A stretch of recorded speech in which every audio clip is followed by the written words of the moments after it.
Hello friends, welcome back to Study Mania. इस video में हम लोग ज्ञान बिंदु जीएस एकेडमी का जो बिहार दरोगा पीटी के लिए होमवर्क सीरीज लाया गया है उसका डे 21 को सेट कर डिस्कस करने वाले हैं, जो कि 5 मार्च 2025 को डिस्कस कराया गया था। शुरू करते हैं। पहला क्वेश्चन है करंट अफेयर्स और क्वेश्चन बैंक का। पहला क्वेश्चन देखते हैं। पहला क्वेश्चन है कि प्रथम बोडोलैंड महोत्सव का आयोजन कहाँ और किसके द्वारा किया गया था। तो पहला जो है बोडोलैंड महोत्सव, इसका आयोजन किया गया था न्यू दिल्ली में, और यह किया गया था संस्कृति मंत्रालय के द्वारा। याद रखेंगे कि दिल्ली के प्रगति मैदान में जो है बोडोलैंड महोत्सव का आयोजन किया गया था और यह संस्कृति मंत्रालय के द्वारा किया गया था। नेक्स्ट है, अगला क्वेश्चन है कि बन्नी उत्सव का आयोजन किस राज्य में किया गया था। तो जो बन्नी उत्सव है, बन्नी उत्सव का जो आयोजन किया गया था यह किया गया था कुन्नूर में। कुन्नूर आंध्र प्रदेश में बन्नी उत्सव का आयोजन किया गया था। नेक्स्ट है कि पहला अंतर्राष्ट्रीय सौर महोत्सव का आयोजन कहाँ किया गया था। तो पहला जो अंतर्राष्ट्रीय सौर महोत्सव है इसका आयोजन नई दिल्ली में किया गया था। साथ ही याद रखेंगे कि यह आयोजन जो है अंतर्राष्ट्रीय सौर महोत्सव, इसका आयोजन इंटरनेशनल सोलर अलायंस के द्वारा किया गया था। याद रखेंगे कि पहला अंतर्राष्ट्रीय सौर महोत्सव का आयोजन नई दिल्ली में इंटरनेशनल सोलर अलायंस के द्वारा किया गया था, और साथ ही याद रखेंगे कि इसका स्थापना किया गया था पेरिस समझौते के तहत 2015 में। और इंटरनेशनल सोलर अलायंस है, इसका मुख्यालय जो है यह है गुरुग्राम में। याद रखेंगे कि इंटरनेशनल सोलर अलायंस का जो मुख्यालय है यह गुरुग्राम में स्थित है। फिर से देख लेते हैं कि पहला अंतर्राष्ट्रीय सौर महोत्सव, इसका आयोजन जो किया गया है यह नई दिल्ली में किया गया है, और इसका आयोजन इंटरनेशनल सोलर अलायंस के द्वारा किया गया है।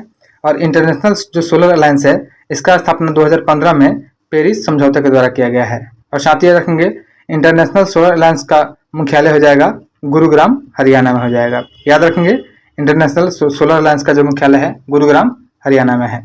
नेक्स्ट है, हाल ही में कौन सी 5 नई शास्त्रीय भाषाओं को स्वीकृति प्रदान की गई है। तो हाल ही में 5 नई भाषाओं को शास्त्रीय भाषाओं में दर्जा किया गया है, जिससे अब शास्त्रीय भाषा की जो संख्या हो गई है वह 11 हो गई है। पहले शास्त्रीय भाषा 6 थी, अभी 5 ऐड होने से 11 हो गई है। और 5 जो ऐड हुए हैं उसके नाम है पाली, प्राकृत, मराठी, असमी, असमिया और बंगाली। तो इन 5 भाषाओं को जो है शास्त्रीय भाषा के रूप में दर्जा प्रदान किया गया है। अगला क्वेश्चन है कि 21वां और 22वां दिव्य कला मेला का आयोजन क्रमशः कहाँ किया गया है। तो 21वां और 22वां दिव्य कला मेला का जो आयोजन किया गया है यह किया गया है मध्य प्रदेश जबलपुर में। यह 21वां किया गया है, और जो 22वां का किया गया है 22वां दिव्य कला, इसका आयोजन किया गया है नई दिल्ली में। तो याद रखेंगे 21वां जो दिव्य कला मेला है इसका आयोजन मध्य प्रदेश जबलपुर में किया गया है, और 22वां जो दिव्य कला है इसका जो आयोजन किया गया है नई दिल्ली में किया गया है। साथ ही याद रखेंगे कि नई दिल्ली में विश्व पुस्तक मेला का भी आयोजन हुआ है। उसके बाद 2+2 वार्ता का भी आयोजन किया गया है। वहीं रायसीना डायलॉग का आयोजन यह भी नई दिल्ली में हुआ है, और सौर ऊर्जा जो है उसका भी सम्मेलन किया गया है नई दिल्ली में। याद रखेंगे इन सभी का जो है नई दिल्ली में ही आयोजन किया गया था। नेक्स्ट है, हाल ही में एनसीईआरटी द्वारा इतिहास में सिंधु सभ्यता के किस स्थल के अवशेष को शामिल किया गया है। तो यह हो जाएगा राखीगढ़ी, हरियाणा। यानी हाल ही में एनसीईआरटी के द्वारा जो है इतिहास में सिंधु सभ्यता के जो राखीगढ़ी स्थल है हरियाणा के अवशेष को शामिल किया गया है। और राखीगढ़ी जो है यह भारत में स्थित सबसे बड़ा सिंधु सभ्यता का स्थल है। याद रखेंगे अगर सिर्फ पूछा जाए कि सिर्फ सिंधु सभ्यता का सबसे बड़ा स्थल, तो मोहनजोदड़ो हो जाएगा जो कि पाकिस्तान में स्थित है। लेकिन अगर पूछा जाए कि भारत में स्थित सबसे बड़ा जो स्थल हो जाएगा मोहनजोदड़ो हो जाएगा सिंधु सभ्यता का। नेक्स्ट है, अगला क्वेश्चन है भारतीय कला महोत्सव का आयोजन कहाँ किया गया है। तो भारतीय कला महोत्सव का जो आयोजन किया गया है यह किया गया है सिकंदराबाद, तेलंगाना में। याद रखेंगे भारतीय कला महोत्सव का जो आयोजन किया गया है सिकंदराबाद, तेलंगाना में किया गया है। साथ ही याद रखेंगे सिगमू महोत्सव का आयोजन गोवा में किया गया है। अम्बुबाची मेला जो लगता है यह असम में लगता है, और एक होता है खर्ची पूजा। तो खर्ची पूजा का आयोजन त्रिपुरा में होता है। और एक यात्रा महोत्सव होता है, यात्रा होता है पश्चिम बंगाल में, और धनु यात्रा जो होता है यह उड़ीसा में मनाया जाता है। नेक्स्ट है कि रामबन अनारदाना को हाल ही में जीआई टैग दिया गया है, इसका संबंध किस राज्य से है। तो रामबन अनारदाना को हाल ही में जीआई टैग दिया गया है, इसका संबंध जो है जम्मू कश्मीर से है। याद रखेंगे रामबन अनारदाना का जो संबंध हो जाएगा जम्मू कश्मीर से हो जाएगा। साथ ही याद रखेंगे कि जो जीआई टैग है यह पहली बार दार्जिलिंग चाय के लिए दिया गया था, जो कि पश्चिम बंगाल दार्जिलिंग में होता है, और यह 2004 में इसको जीआई टैग का दर्जा दिया गया था। नेक्स्ट है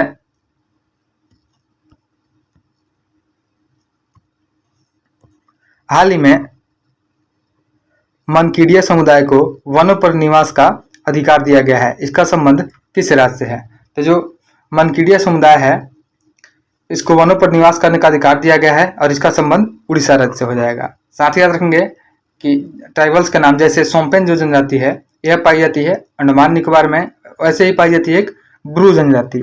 याद रखेंगे एक ब्रू जनजाति है, तो जो ब्रू जनजाति है यह पाई जाती है त्रिपुरा में, और एक होती है सैंडलीज। तो जो सैंडलीज जनजाति है यह खूंखार जनजाति है, यह अंडमान निकोबार में निवास करती है।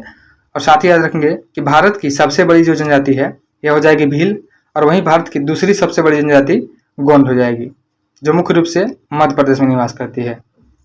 साथ ही याद रखेंगे कि भारत की तीसरी सबसे बड़ी जनजाति जो हो जाएगी वह हो जाएगी संथाल, और वहीं दक्षिण भारत की सबसे बड़ी जनजाति हो जाएगी टोंडा, और उत्तर भारत की सबसे बड़ी जो जनजाति हो जाएगी वह थारू हो जाएगी। याद रखेंगे इस बात को। नेक्स्ट है रिवीजन सीरीज 1.0 के तहत प्रश्नों के उत्तर दीजिए। पहला है कि बिहार में खेल विश्वविद्यालय का उद्घाटन कहाँ किया गया है? तो बिहार में खेल विश्वविद्यालय का जो उद्घाटन किया गया है यह किया गया है राजगीर में। अगला है पीएम श्री पर्यटन हवाई यात्रा योजना कहाँ से शुरू की गई है? तो पीएम श्री पर्यटन हवाई यात्रा की जो योजना की शुरुआत की गई है यह मध्य प्रदेश की गई है, महाराजा राजा भोज एयरपोर्ट से की गई है। याद रखेंगे कि पीएम श्री पर्यटन हवाई यात्रा योजना का शुरुआत जो किया गया है यह मध्य प्रदेश में राजा भोज एयरपोर्ट से किया गया है। अगला क्वेश्चन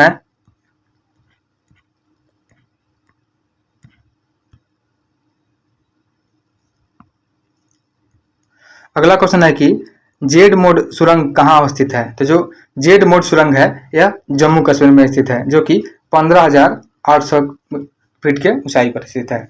नेक्स्ट है वह सुरंग जिसे इंटरनेशनल बुक ऑफ ऑनर में दर्जा दिया गया है, तो यह हो जाएगा सेला सुरंग।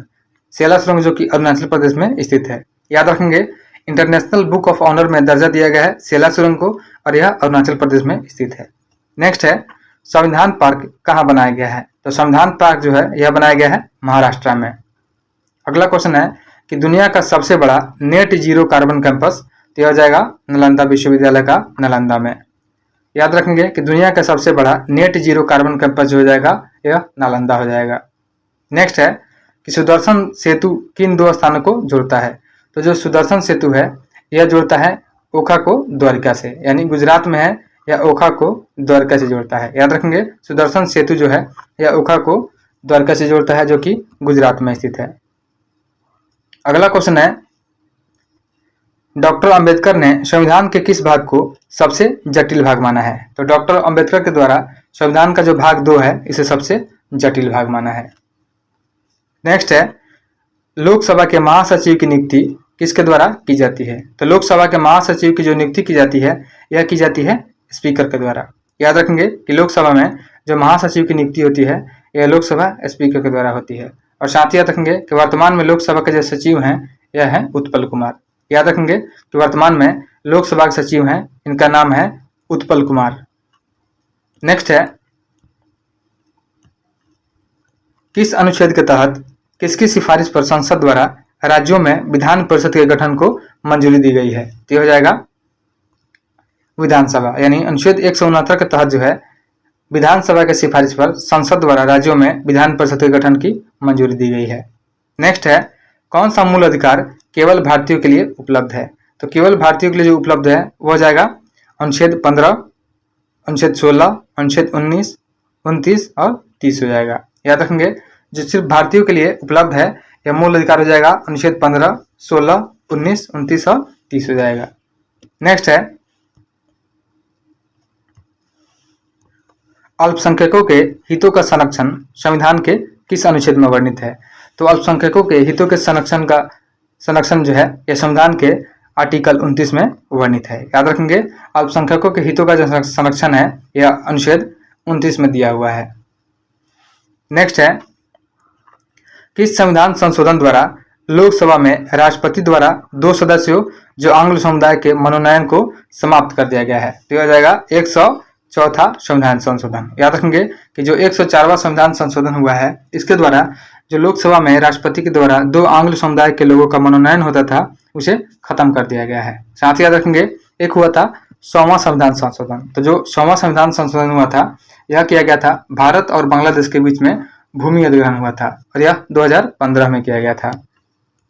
वैसे ही याद रखेंगे उसके बाद हुआ था 101वां संविधान संशोधन जो जीएसटी लागू किया गया था। उसके बाद हुआ था 102वां संविधान संशोधन, यह ओबीसी आयोग से संबंधित है। उसके बाद हुआ था 103वां संविधान संशोधन जो कि ईडब्ल्यूएस को 10% आरक्षण दिया गया था। नेक्स्ट है केंद्रीय वित्त आयोग अपना प्रतिवेदन किसे सौंपता है। तो जो केंद्रीय वित्त आयोग होता है, यह अपना प्रतिवेदन जो राष्ट्रपति को सौंपता है। तो हमारा आंसर जो हो जाएगा राष्ट्रपति हो जाएगा। नेक्स्ट है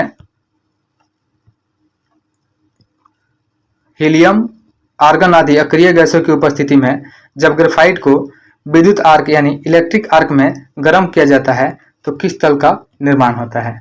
तो हीलियम, आर्गन इत्यादि अक्रिय गैसों की उपस्थिति में जब ग्रेफाइट को विद्युत आर्क में गर्म किया जाता है तो फ्लोरीन का निर्माण होता है। नेक्स्ट है पीतल मिश्र धातु में तांबा और जिंक के प्रतिशत क्या है, क्रम लिखिए। तो पीतल जो मिश्र धातु होता है, इसमें तांबा 70% होता है और जो जिंक होता है यह 30% होता है। पीता जो इसका ट्रिक है, पी से हो जाएगा पीतल जो बना होता है, या ता से तांबा और जी से जिंक, यानी पीतल जो होता है तांबा और जिंक का मिश्रण होता है। तो ट्रिक से याद रखेंगे पिताजी। और पीतल में जो तांबा रहता है 70% रहता है और जिंक जो रहता है 30% रहता है। नेक्स्ट है प्राक्कलन समिति का गठन कब और किस समिति की सिफारिश पर किया गया था। तो प्राक्कलन समिति का जो गठन किया गया था यह 1950 में किया गया था और यह जॉन मथाई के सिफारिश पर किया गया था। याद रखेंगे प्राक्कलन समिति का गठन 1950 में जॉन मथाई के सिफारिश पर किया गया था। नेक्स्ट है UNFCCC द्वारा ग्लोबल वार्मिंग और जलवायु परिवर्तन से निपटने के लिए किस एक पहल की शुरुआत की गई है। तो यह की गई थी क्योटो प्रोटोकॉल। याद रखेंगे UNFCCC द्वारा ग्लोबल वार्मिंग और जलवायु परिवर्तन से निपटने के लिए क्योटो प्रोटोकॉल की शुरुआत की गई। अगला क्वेश्चन है किस अधिनियम द्वारा कंपनी के अधिकार पत्र को 20 वर्षों के लिए बढ़ा दिया गया था। तो यह हो जाएगा 1813 का अधिनियम। 1813 का जो चार्टर अधिनियम आया था, इसके द्वारा कंपनी के अधिकार पत्र को 20 वर्षों के लिए बढ़ा दिया गया था। नेक्स्ट है न्यूटन के गति का कौन सा नियम रॉकेट प्रणोदक में शामिल होता है। तो हो जाएगा न्यूटन का तीसरा नियम हो जाएगा। याद रखेंगे कि जो रॉकेट प्रणोदक होता है उसमें न्यूटन की गति का तीसरा नियम लगता है, यानी क्रिया के विपरीत और बराबर प्रतिक्रिया लगती है। नेक्स्ट है सूर्य के अधिकतम दूरी के कारण किस ग्रह के चारों ओर अति शीतल मीथेन बादल छाया हुआ रहता है। तो हो जाएगा वरुण। याद रखेंगे कि जो वरुण ग्रह है यह सूर्य से अधिकतम दूरी होने के कारण इसके चारों ओर अति शीतल मीथेन का बादल छाया हुआ रहता है। नेक्स्ट है सूर्य के सतह और सौर कलंक का कुल तापमान क्रमशः कितना होता है। तो जो सूर्य का सतह है इसका तापमान 1500 डिग्री सेल्सियस होता है और वहीं जो सौर कलंक होता है यानी सतह का जो तापमान होता है सूर्य का यह 6000 डिग्री सेल्सियस होता है। याद रखेंगे कि सूर्य का जो सतह होता है इसका तापमान होता है 1500 डिग्री सेल्सियस और इसके कलंक सतही तापमान जो होता है यह 6000 डिग्री सेल्सियस होता है। नेक्स्ट है कैडमियम युक्त जल प्रदूषण से कौन सा रोग होता है। तो कैडमियम युक्त जो जल पीते हैं इससे जो होता है इटाई रोग होता है। याद रखेंगे कैडमियम से इटाई रोग होता है। साथ ही याद रखेंगे कि आर्सेनिक की अधिकता से जो रोग होता है यह पेट से संबंधित होता है, यानी आर्सेनिक से पेट संबंधी रोग उत्पन्न होता है। नेक्स्ट है कि भारत में 5 संघीय क्षेत्र कौन से हैं जिनका राज्यसभा में कोई प्रतिनिधित्व नहीं है। तो भारत में 5 संघीय क्षेत्र हो जाएंगे अंडमान निकोबार, लक्षद्वीप, दमन और दीव, चंडीगढ़ और लद्दाख, जिनका जो है राज्यसभा में कोई भी प्रतिनिधि शामिल नहीं है। नेक्स्ट है राज्य पुनर्गठन 1956 के पूर्व भारतीय राज्यों को कितने भागों में बांटा गया था। तो जो राज्य पुनर्गठन हुआ था 1956 में, इसमें पूर्व भारतीय राज्यों को 4 भागों में बांटा गया था। अगला क्वेश्चन है भारतीय संविधान को वकीलों का स्वर्ग किसने कहा? तो भारतीय संविधान को जो है वकीलों का स्वर्ग कहा गया था आइवर जेनिंग्स के द्वारा। याद रखेंगे कि भारतीय संविधान को वकीलों का स्वर्ग कहा गया था आइवर जेनिंग्स के द्वारा। नेक्स्ट है राष्ट्रीय किसान आयोग का गठन कब और किसकी अध्यक्षता में किया गया था? तो राष्ट्रीय किसान आयोग का जो गठन किया गया था यह किया गया था 2004 में किया गया था और यह एम.एस. स्वामीनाथन की अध्यक्षता में किया गया था। याद रखेंगे कि राष्ट्रीय किसान आयोग का गठन किया गया था 2004 में और यह एम.एस. स्वामीनाथन की अध्यक्षता में किया गया था। नेक्स्ट है किस तिथि को सन 1930 में पूर्ण स्वाधीनता दिवस के रूप में मनाने का निर्णय लिया गया था? तो यह हो जाएगा 26 जनवरी, यानी 26 जनवरी 1930 को जो है पूर्ण स्वाधीनता दिवस के रूप में मनाने का निर्णय लिया गया था और नर्मदा नदी के तट पर झंडा भी फहराया गया था। नेक्स्ट है अगला क्वेश्चन है कि संविधान सभा का गठन कैबिनेट मिशन योजना के तहत अनुरूप कब हुआ था? यह किया गया था संविधान सभा का गठन जुलाई 1946 में किया गया था।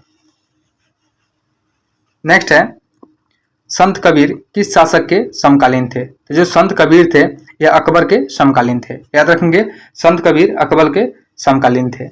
नेक्स्ट है कि राज्य विधान परिषद में कुल सीटों में राज्यपाल द्वारा कितने सदस्यों का मनोनयन किया जाता है? तो राज्य विधान परिषद में कुल सीटों में जो राज्यपाल द्वारा 1/6 सदस्यों को मनोनयन होता है।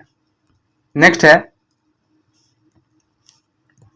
मानव शरीर में किस परजीवी की उपस्थिति के कारण मलेरिया नामक बीमारी होती है? तो जो मलेरिया होती है यह प्लाज्मोडियम के कारण होती है। याद रखेंगे कि मानव शरीर में एक प्लाज्मोडियम परजीवी होता है, उसके उपस्थिति के कारण मलेरिया रोग होता है। अगला क्वेश्चन है मौर्य साम्राज्य का राजा बनने से पूर्व अशोक कहाँ का राज्यपाल था? तो मौर्य साम्राज्य का राजा बनने से पहले जो है अशोक अवंती का राज्यपाल था। नेक्स्ट है हुनों के आक्रमण का उल्लेख किस स्तंभ लेख में किया गया है तथा इसका निर्माण जो है किसके द्वारा करवाया गया है? तो हुनों के जो आक्रमण का उल्लेख किया गया है यह किया गया है वित्तीय स्तंभ लेख में। और साथ ही याद रखेंगे वित्तीय स्तंभ लेख का जो निर्माण किया गया था यह स्कंदगुप्त के द्वारा किया गया था। याद रखेंगे इसका निर्माण जो है स्कंदगुप्त के द्वारा किया गया था। नेक्स्ट है किस सिख गुरु ने लंगर प्रथा को औपचारिक रूप प्रदान किया था? तो लंगर प्रथा को औपचारिक रूप जो प्रदान किया गया था यह गुरु अंगद के द्वारा किया गया था। याद रखेंगे लंगर प्रथा को औपचारिक रूप जो प्रदान किया गया था गुरु अंगद के द्वारा प्रदान किया गया था।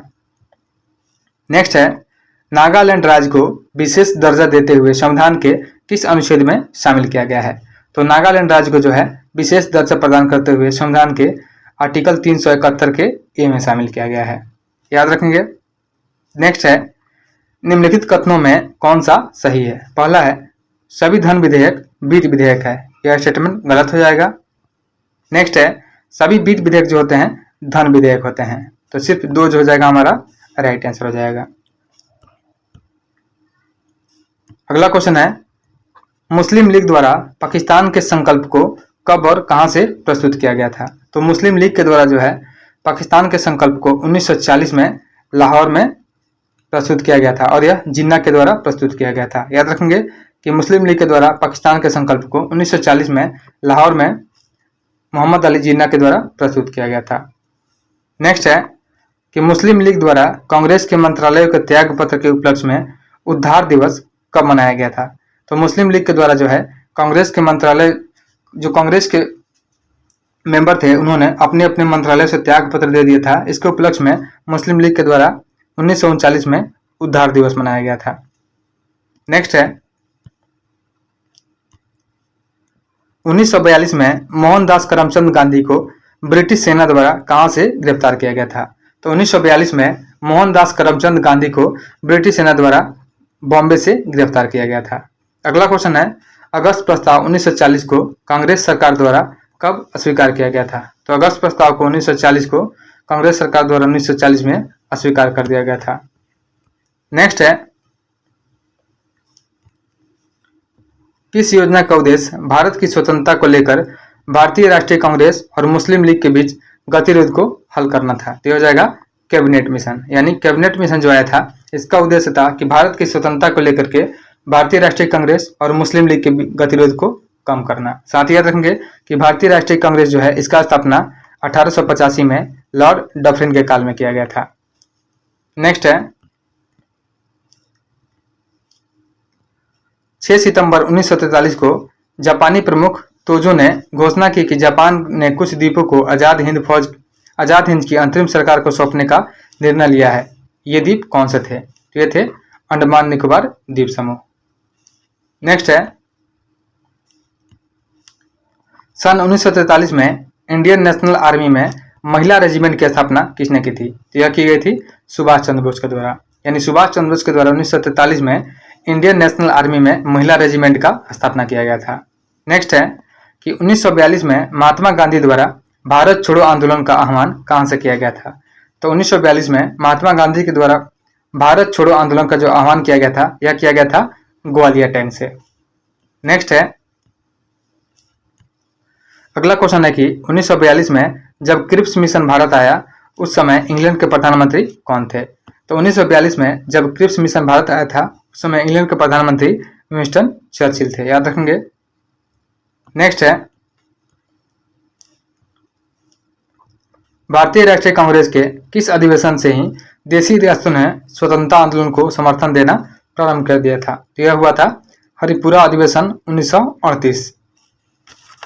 याद रखेंगे कि भारतीय राष्ट्रीय कांग्रेस का जो हरिपुरा अधिवेशन हुआ था 1938 में, वहीं से देशी रियासतों ने स्वतंत्रता आंदोलन को समर्थन देना शुरू कर दिया था। और जो हरिपुरा अधिवेशन हुआ था 1938 में, इसका अध्यक्षता किया गया था सुभाष चंद्र बोस के द्वारा। नेक्स्ट है निम्नलिखित में कौन सी पुस्तक सही सुमेलित है? तो देखते हैं, पहला है इंडिया डिवाइडेड। तो जो इंडिया डिवाइडेड पुस्तक है यह लिखी गई थी राजेंद्र प्रसाद के द्वारा। उसके बाद जो है इंडिया विंस फ्रीडम जो है यह लिखी गई थी मौलाना अबुल कलाम आजाद के द्वारा। उसके बाद जो है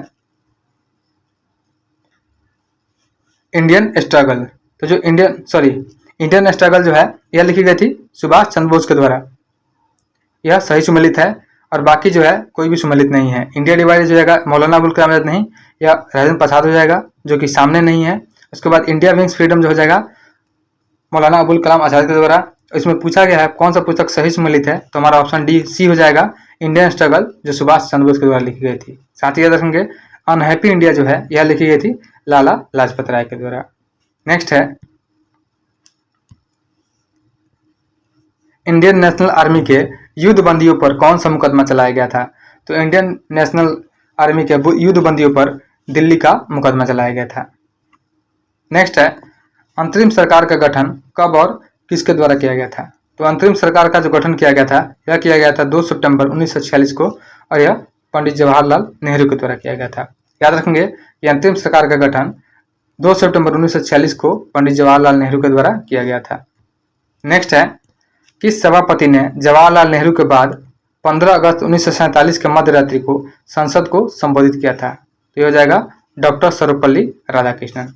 यानी डॉक्टर सर्वपल्ली राधाकृष्णन ने जवाहरलाल नेहरू के बाद 15 अगस्त 1947 के मध्य रात्रि को संसद को संबोधित किया था।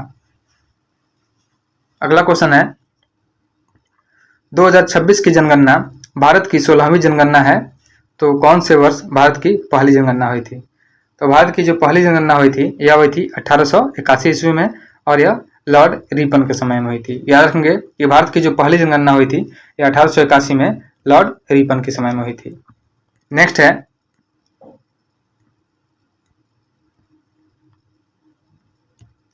अगला क्वेश्चन है कि 2000 को जनगणना नीति के तहत किस वर्ष तक भारत की जनसंख्या में अस्थायित्व लाने का लक्ष्य रखा गया है? तो हो जाएगा 2045।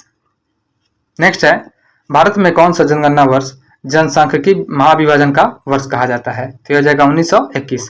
भारत में जो है 1921 को जनसांख्यिकी विभाजन का वर्ष कहा जाता है।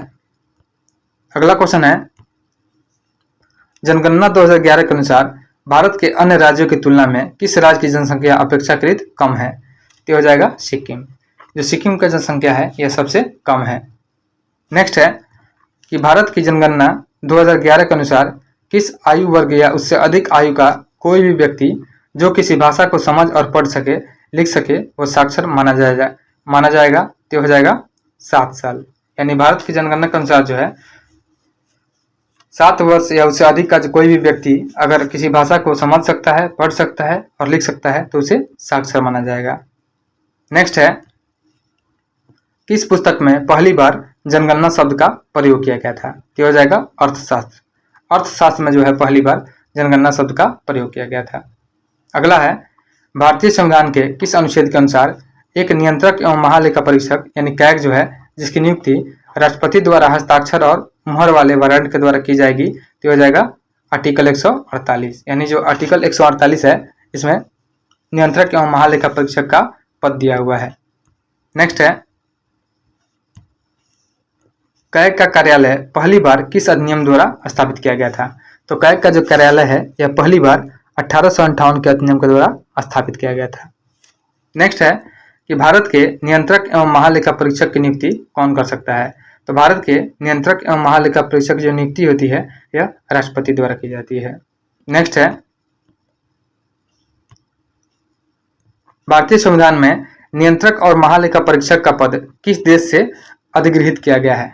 तो भारतीय संविधान में नियंत्रक एवं महालेखा परीक्षक का जो पद है यह ब्रिटेन से लिया गया है। याद रखेंगे कि भारतीय संविधान में नियंत्रक एवं महालेखा परीक्षक का जो पद है यह ब्रिटेन से लिया गया है। साथ ही याद रखेंगे जो मौलिक अधिकार है अमेरिका से लिया गया है, मौलिक कर्तव्य को रूस से लिया गया है, संघात्मक व्यवस्था को जो है कनाडा से लिया गया है, प्रस्तावना की जो भाषा है वह ऑस्ट्रेलिया से लिया गया है। इन सभी बातों को याद रखेंगे।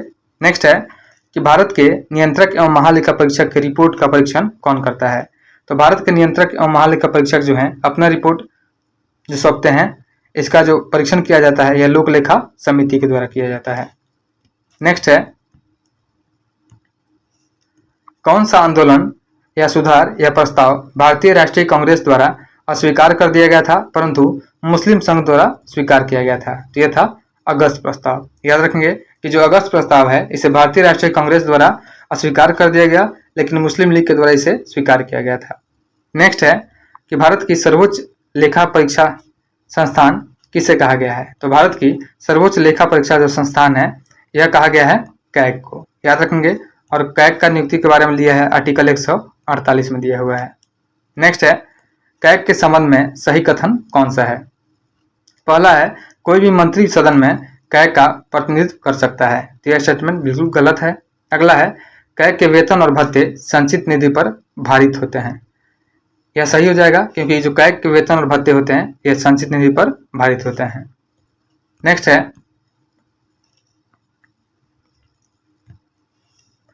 भारत के नियंत्रक और महालेखा परीक्षक की सेवा व शर्तों का निर्धारण कौन करता है? तो भारत के नियंत्रक एवं महालेखा परीक्षक की सेवा और शर्तों का जो निर्धारण होता है यह संसद के द्वारा किया जाता है। नेक्स्ट है कि भारत का नियंत्रक और महालेखा परीक्षक अपनी रिपोर्ट जो है किसे सौंपता है? तो भारत का नियंत्रक एवं महालेखा परीक्षक जो है अपनी रिपोर्ट राष्ट्रपति को सौंपता है। नेक्स्ट है,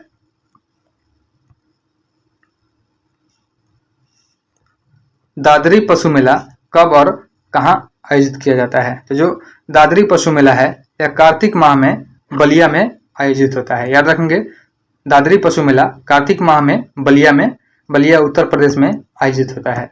नेक्स्ट है, राजहंस पर्व किस भारतीय राज्य में मनाया जाता है? तो जो राजहंस पर्व है यह मनाया जाता है आंध्र प्रदेश में। अगला क्वेश्चन है, खजुराहो नृत्य महोत्सव कहाँ मनाया जाता है? तो खजुराहो नृत्य महोत्सव जो है यह मनाया जाता है मध्य प्रदेश में। नेक्स्ट है, द्वीप पर्यटन महोत्सव कहाँ मनाया जाता है? तो जो द्वीप पर्यटन महोत्सव है यह मनाया जाता है अंडमान निकोबार में। याद रखेंगे। लास्ट क्वेश्चन है कि भारत का कौन सा मेला हिंदू और मुस्लिम एकता का प्रतीक है? तो भारत का एक होता है मेला नौचंडी मेला। भारत में जो होता है नौचंडी मेला यह हिंदू और मुस्लिम एकता का प्रतीक है।